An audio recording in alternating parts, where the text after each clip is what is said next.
In this video, we're going to look at the basics of the display step. The first thing we'll actually talk about, though, is the memory list. The memory list manages all data in SoundCheck, but it also serves as the step editor for display steps. If you're used to any other step in SoundCheck, where you double-click on it, it opens up a pop-up window that you configure however you want, this workflow is slightly different. With the memory list and a display step open, we can use the display menu in the memory list, right-click on the items in the memory list, or simply drag and drop them to show this data on the display. A display step is a stored combination of one or more display windows in all of their associated settings.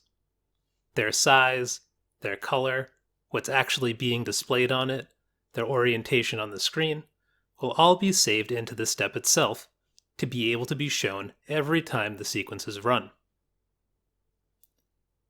When a display step occurs in a sequence, that entire stored configuration will open automatically. Sequences may have multiple display steps to view data either in different configurations or at different times. We can have different windows on the display steps. We'll take a look at these a little bit more in depth in future videos and see how we can change their settings around to be displayed exactly how we want them to be. But the important thing to remember is that the available window types for the data that you're displaying is going to be dependent on the type of data that's displayed.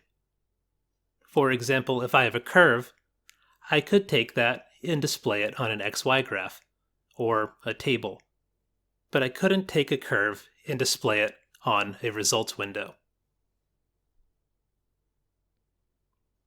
As we add display steps to sequences, each display step will have a corresponding tab on the main SoundCheck window. For example, in this sequence, we have 4 different display steps: Loop 1, Loop 2, Loop 3, and Final. We can switch between editing different display steps by clicking on those tabs, and it will open up the display for us. But you will notice that we have one additional tab there called Offline.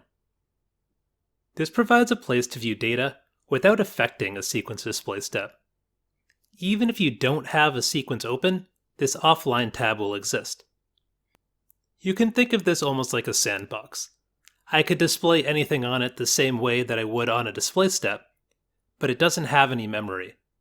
When I close the sequence and reopen it, everything on the Offline tab is going to be wiped away. Now let's take a look at SoundCheck and see an example of creating a display. I have a SoundCheck sequence that tests a speaker. We run the sequence, it plays out the stimulus, analyzes it, post-process, etc. But at the end, we don't see any data. The memory list is the editor for the display step, so I'll start by opening that up. There are 4 different tabs on the memory list: curves, values, results, and waveforms. Each of these will have the different data that we gathered from running the sequence.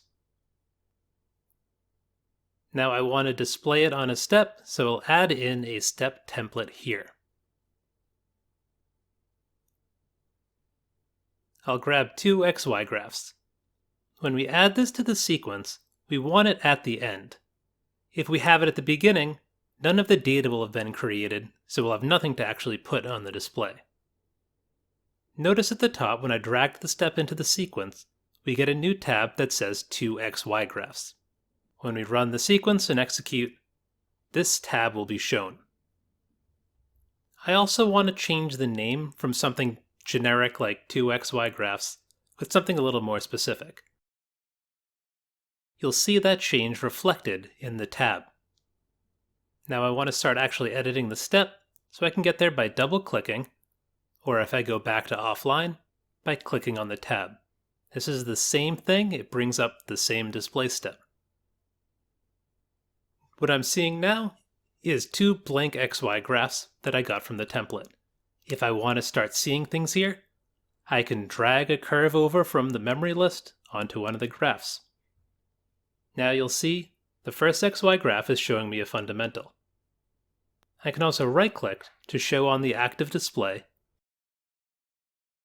and you can see XY graph 1 is marked active. Remove from the active display, or right-click and display on XY graph 1 or 2. I can also Control or Shift-click to highlight multiple things at once.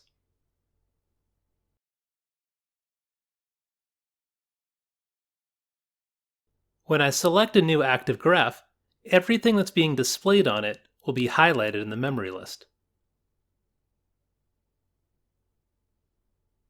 Instead of specifying which existing graph to display an item on, I could also right-click, select Display On, and at the bottom, I can choose to view it on a new type of display.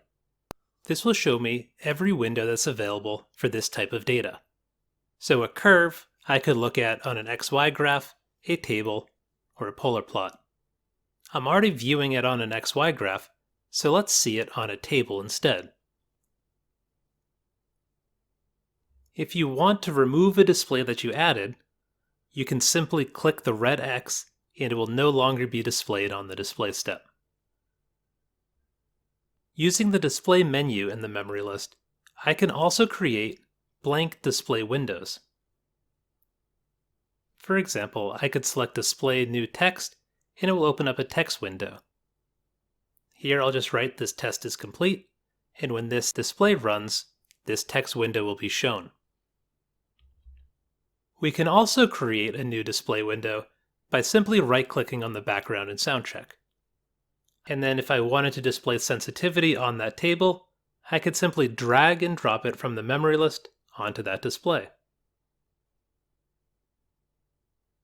If I wanted to look at impedance estimated resonance on a table, I could create a new table, drag and drop it, but if you double-click on an item in the memory list, it will display it on its default type of data window. So a curve would be an XY graph, a value would be a table, result would be a result window, and waveform would be a waveform graph.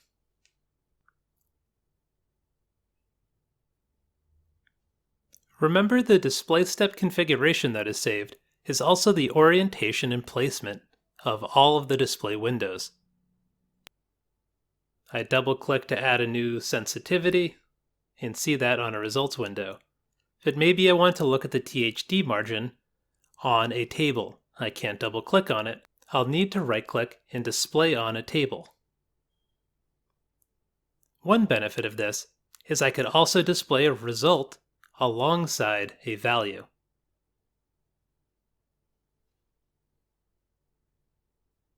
I'll also drop in my recorded time waveform. This looks very similar to the XY graphs we've already been looking at, but the difference is the x-axis is time. I cannot display a time waveform on an XY graph, and I can't display a curve on a waveform graph. They're two separate things. So I now have my display configured the way that I want. I'll make sure to save the sequence, and now when I run it, I'll calculate new data, but it's still displayed in the same way. Even if I close and then reopen the sequence, it will still retain that memory. But notice when I open it, it shows the offline tab. This tab is great to view data, but that isn't saved with the sequence. If I opened up a bunch of windows now and then ran the sequence, my display step will run and show me my display. And if I go back to the offline tab, I can see all the graphs that I opened. This is great if you're quickly viewing memory list items without having to go through the trouble of making a display step. But now, if I close and reopen the same sequence, everything in offline is completely gone. Remember, if you want to save any of your display settings, to put it on a display step. In the next video, we'll take a look at some different configuration options in display steps.